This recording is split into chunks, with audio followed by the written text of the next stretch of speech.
حضرت عمر فاروق نے کہا ٹھیک ہے میں آ گیا ہوں تمہاری مدد ہے. اس کو پتہ ہی نہیں کہ کیا کریں گے.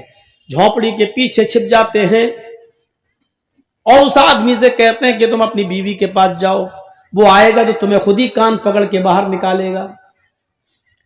وہ آدمی اپنی بیوی کے پاس چلا جاتا ہے. رات تھوڑی اور اندھیری ہوتی ہے. حضرت عمر تھوڑی دور سے یہ منظر دیکھ رہے ہیں. تھوڑی دیر کے بعد وہ ایک آدمی کو آتے ہوئے دیکھتے ہیں, لیکن شکل نہیں سمجھ میں آتی ہے کہ کون ہے اندھیرے کی وجہ سے. وہ آدمی آتا اور سیدھے جھونپڑی میں گھس جاتا ہے اور اس آدمی کو یعنی اس کے شوہر کو جھونپڑی سے نکال کے باہر کر دیتا ہے. چلو, اور وہیں چلا گیا. سارے کام سمجھا چکے تھے. بیوی بولی ٹھیک ہے بھائی اب تم تو آتے ہی ہو ہمارے پاس, اب ضد کرنے سے کیا فائدہ, ہمیں بھی کوئی فائدہ ملے گا نہیں, ہم بھی زندگی کے مزے لینا چاہتے ہیں. ایک کام کرو, جب تم ہمارے ساتھ ملتے ہو روشنی میں, تمہارا چہرہ جب آتا ہے تو پتی کی جگہ جب میں تمہیں دیکھتی ہوں تو میں ڈر جاتی ہوں. ایک کام کرو, چراغ بجھا دو اور اس کے بعد ہم سے ملو, پھر دیکھو ہم تمہیں کتنا خوش کرتے ہیں. اس نے کہا چلو, اب اپنے آپ ہی تیار ہو گئی ہے. چراغ بجھا دیا. جیسے ہی چراغ بجھتا ہے حضرت عمر فاروق زیادہ لیٹ نہیں ہوتے ہیں, کیونکہ اگر لیٹ ہوں گے تو کہیں زناکاری نہ ہو جائے, اس کو بھی بچانا ہے, اس کی بیوی کو اس زنا سے بچانا ہے. جیسے چراغ بجھتا ہے حضرت عمر جھونپڑی کے اندر گھس جاتے ہیں.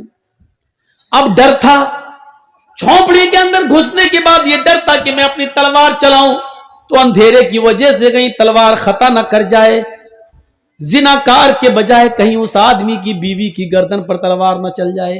اس لیے اس آواز کی طرف جانا تھا جو مرد کی آواز ہو.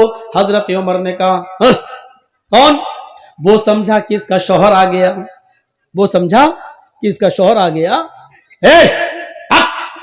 ابھی تو چراغ بجھا, ابھی تو کچھ ہوا ہی نہیں, تو اندر گھس گیا. حضرت عمر نے فوراً اس آواز کی طرف لپکے, سمجھ گئے کہ آواز کہاں سے آ رہی ہے. فوراً لپکے, اس کے بڑے بڑے بال جو تھے, جیسے اس کے سر کو پکڑا تو اس کے بڑے بڑے بال حضرت عمر فاروق کے ہاتھ میں آ گئے.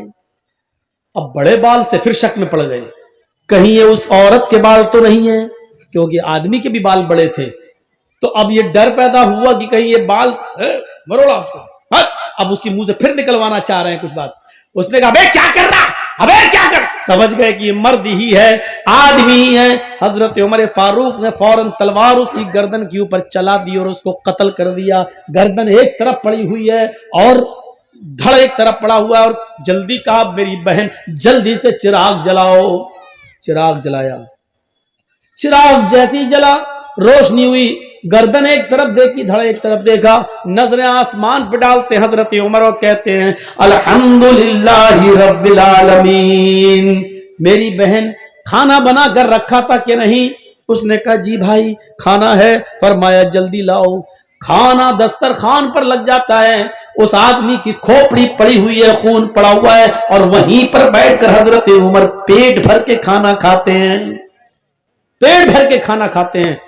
وہ آدمی بار بار دیکھ رہا ہے, لاش کے پاس بیٹھ کے کھانا کھا رہا ہے. اور جب کھانا کھا چکے تو چلنے لگے. اس آدمی نے پیچھے سے پکڑا, بھیا کہاں جا رہے ہو؟ کہا جا رہا ہوں اپنے گھر. یہ لاش کا لاش کیا, اس کا تو کام ہو گیا. کہا اگر اس ملک کے امیر المومنین کو عمر فاروق کو اگر پتہ چلا اور صبح چرچا ہوا کہ اس گھر میں لاش نکلی تو کہیں ایسا نہ ہو کہ اس کے قتل کے الزام میں میری گردن اڑوا دیں. تم عمر کا انصاف نہیں جانتے ہو. حضرت عمر مسکراتے ہیں اور کہتے ہیں تمہیں ڈرنے کی ضرورت نہیں ہے. کل صبح میرے ہی دربار خلافت سے کچھ لوگ آئیں گے, ابھی آئیں گے تھوڑی دیر کے بعد, اور اس کی ڈیڈ باڈی کو اٹھا کر لے جائیں گے. اس کو سینے ہینے کے بعد جا کر قبر میں دفن کر دیں گے. تمہیں کچھ کرنے کی ضرورت نہیں ہے. بھیا تم ہو کون؟ کہا میں ہی امیر المومنین ہوں, میں عمر ہوں, اور میں اس دن تمہاری داستان سننے کے بعد بہت پریشان ہوا. بس ٹھیک ہے میں جا رہا ہوں. اس نے کہا امیر المومنین 2-3 سوالوں کے کیا آپ مجھے جواب دینا پسند کریں گے؟ فرمایا بتاؤ کیا ہے, بتاؤ کیا ہے. اس نے کہا امیر المومنین اتنا بتائیے کہ آپ نے کھانا بنانے کے لیے کیوں کہا تھا پرسوں کہ کھانا بنا کر تیار رکھنا، اس قتل سے کھانے کا کیا تعلق تھا؟ امیر المومنین، چراغ بجھانے کے لیے آپ نے کیوں کہا تھا؟ کیونکہ اندھیرے میں تو ڈرتا کہ کہیں تلوار میری بیوی کی گردن پہ نہ چل جائے، روشنی میں تو آپ قتل اور اچھا کر سکتے تھے، لیکن آپ نے روشنی کے بجائے اندھیرے میں قتل کرنا گوارا کیا ہے۔ آپ نے اندھیرا کیوں پسند کیا ہے جبکہ روشنی میں آپ کسی کو اچھی طریقے سے مار سکتے تھے، لیکن روشنی کے بجائے آپ نے اندھیرے میں قتل کیا۔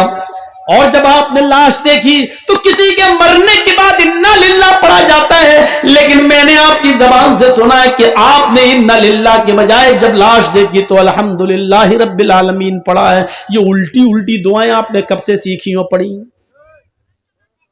اس نے حضرت عمر کا جواب سنو، کیا جواب تھا؟ حضرت عمر فرماتے ہیں، آئے میرے بھائی، جب تو نے مجھے اپنی داستان سنائی اور تو نے کہا کہ میں بھوکا ہوں، کھانا نہیں کھاتا اس لیے کہ میں اپنی بیوی کی مدد نہیں کر سکتا، جب تک میں اپنی بیوی کو ظلم سے بچا نہ لوں میں کھانا نہیں کھاؤں گا۔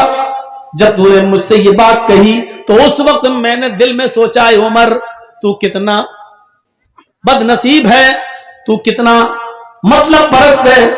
تیرے خلافت کے زمانے میں، تیرے درباری خلافت میں، تیرے دور خلافت میں ایک غریب آدمی کی بیوی کے اوپر ظلم ہو رہا ہے اور تو بستر پر چادر اوڑھ کے سوتا رہتا ہے، کل قیامت کے دن تجھے جواب دینا ہوگا۔ اے میرے غریب بھائی، جب تو نے مجھے یہ بتایا کہ ایک آدمی آتا ہے اور میری بیوی سے زنا کرتا ہے تو میں نے پرسوں ہی عہد کر لیا تھا کہ عمر اس وقت تک کھانے کا ایک لقمہ نہیں کھائے گا، اپنے حلق کے نیچے نہیں لائے گا جب تک کہ اس آدمی کو قتل نہیں کر دے گا، اور اس آدمی کی پریشانی سے میں تجھے نجات نہیں دلا دوں گا تب تک میں نہیں کھاؤں گا۔ میں پرسوں سے اب تک بھوکا تھا، صرف پانی پی رہا تھا یا ایک آدھ کھجور کھا لیتا تھا، لیکن کھانے کا ایک لقمہ بھی میں نے نہیں کھایا کیونکہ میں تیری مدد کرنا چاہتا تھا۔ اس لیے میں نے کہا تھا کہ کھانا بنا کر رکھنا۔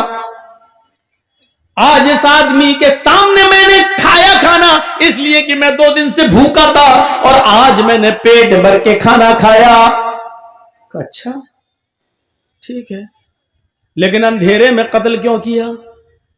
کہا جب تو نے مجھے بتایا ایک آدمی آتا ہے، ہٹا کھٹا ہے، ہینڈسم ہے، تندرست ہے، اور وہ میری بیوی سے زنا کرتا ہے، تو میرے دل میں یہ خیال آیا، اے عمر، ہٹا کھٹا نوجوان کوئی آتا اور اس کی بیوی سے زنا کرتا ہے، اس کو معلوم ہے کہ عمر کی حکومت ہے اور عمر بہت زبردست انصاف کرتے ہیں، اس کے باوجود اس کو ڈر نہیں، کہیں ایسا تو نہیں کہ وہ عمر کا بیٹا ہو یا عمر کا بھتیجا ہو یا عمر کا کوئی رشتہ دار ہو۔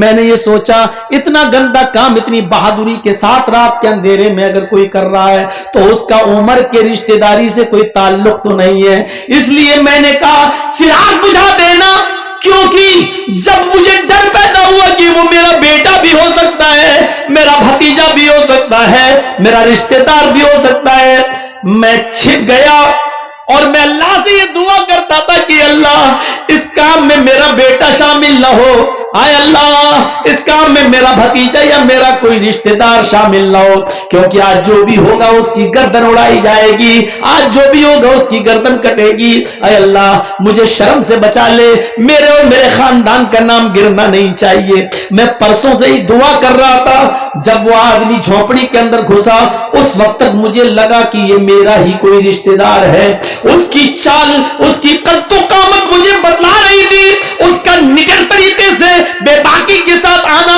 اور جھونپڑی میں بے خوف گھس جانا یہ مجھے بتلا رہا تھا کہ وہ میرا کوئی رشتہ دار ہی ہے۔ جب وہ اندر گھسا اور تمہاری بیوی نے اس کو اپنی باتوں میں لپیٹا اور چراغ بجھ گیا تو میں اندر گیا، اور چراغ بجھانے کے لیے میں نے ہی پرسوں کہا تھا تم سے، لیکن چراغ جب بجھ گیا میں اندر گیا، میں نے چراغ بجھانے کے لیے اس لیے کہا تھا کہ اگر چراغ چل رہا ہوتا اور میں جھونپڑی کے اندر گھس جاتا اور میری نظر پڑتی اس مجرم کے اوپر اور پتا چلتا کہ یہ تو میرا بیٹا ہے, میرا بھتیجا ہے یا میرا کوئی رشتہ دار ہے, تو ہو سکتا تھا کہ اپنے رشتہ دار یا بیٹے یا بھتیجے کو دیکھ کر میرا غصہ ٹھنڈا ہو جاتا اور پھر میں اپنی تلوار اس کی گردن پر نہ چلاتا اور تمہیں بلا کر رضامندی کا اظہار کرتا, لے دے کے معاملہ بنانے کی کوشش کرتا اور یہ کہتا کہ کچھ مال لے لے اور معاملے کو یہیں ختم کر دے.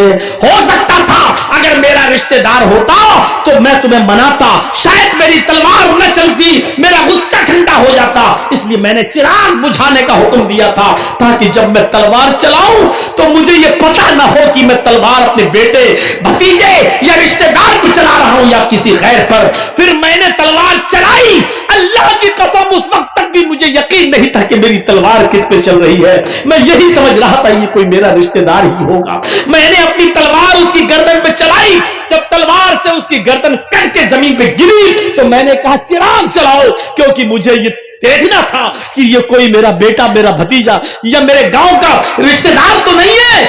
جب چراغ تمہاری بیوی نے جلایا اور جب میں نے اس کی شکل دیکھی تو آسمان پر نظریں ڈالی, میں نے اللہ کا شکر ادا کیا, الحمدللہ رب العالمین. اے اللہ, جس آدمی کو میں نے قتل کیا اور جو آدمی زنا کرنے آتا تھا اس کی بیوی سے, نہ وہ میرا بیٹا ہے, نہ میرا بھتیجا ہے, نہ وہ کوئی میرا رشتہ دار ہے. یہ کام بھی ایک یہودی ہی کر رہا تھا, یہودی کی بیوی کے ساتھ. مرنے والے میں کوئی مسلمان نہیں ہے, کوئی رشتہ دار نہیں ہے. اس پر میں نے اللہ تعالیٰ کا شکر ادا کیا اور اس لیے میں نے الحمدللہ کہا, انا للہ نہیں کہا. تو میرے بھائیوں, اس طریقے سے عدل اور انصاف کرتے